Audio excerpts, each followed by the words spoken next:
A successful person is a positive person, right? What if I told you you could succeed just the way you are without changing, even if you consider yourself a negative person? Now, this might seem like a pipe dream or maybe even some weird spin on positive thinking. It's nothing like that. The way of looking at negative traits as stepping stones to success. When I came across this concept about 5 years ago, it completely changed my life. I'm really excited to share it with you along with the amazing book it came from. So let's jump in.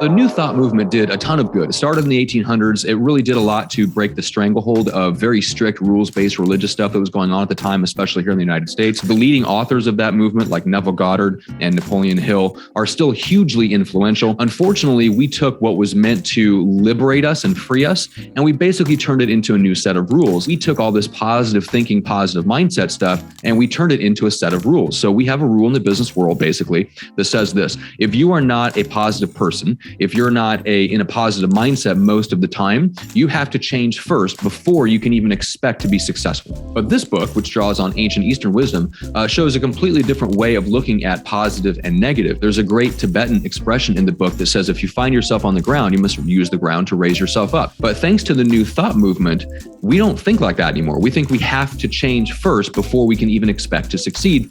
And I'm living proof that that's not true. I'm a person that naturally skews towards the negative. I tend to see things that stick out because they don't fit or they don't match, they don't belong. I'm fascinated by how ideas fit together. I like to build systems. It turns out that negativity is actually a very good asset to have with that personality. Yet in the business world, this is viewed as a negative. So what happens? Well, your inner critic fires up and goes, hey, why can't you be relentlessly positive all the time? And this book helped free me from that inner criticism. Here's the quote that hit me the hardest. Success does not discriminate.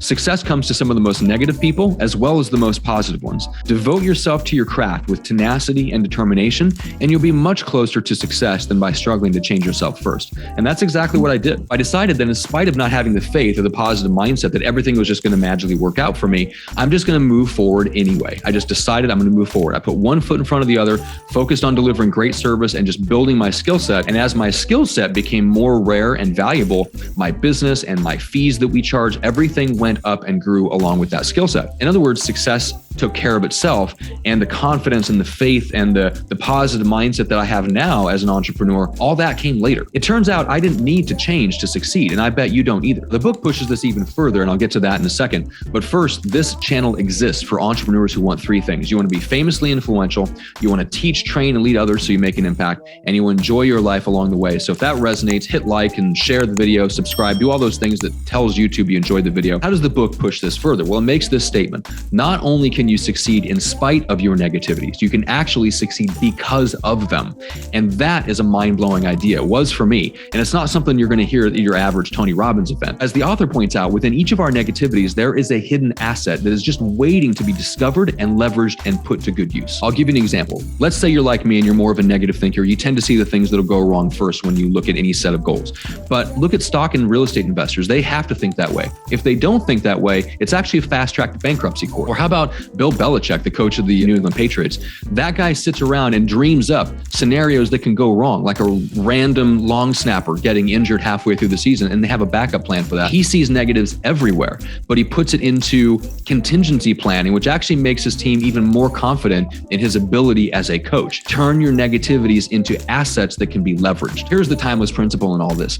Anything that you think of as a negative actually has within it the seed of your success. It's up to you to redirect and leverage that negativity towards achieving success. Or as the author puts it, your negativity will pay for itself if you let it. This idea set me free from a ton of inner criticism and helped me keep moving forward at a time when I didn't have the faith and the positive mindset that I wanted. All those things came about as a side effect of success, not the cause. I didn't have to change first, and I don't think you do either. Figure out how to turn your negatives into assets, leverage them towards your success. And if you enjoyed the content, hit me up on Substack. That's where I communicate more in real time, shorter articles, updates, stuff like that you might normally find on social media. And then here is another video that you might enjoy.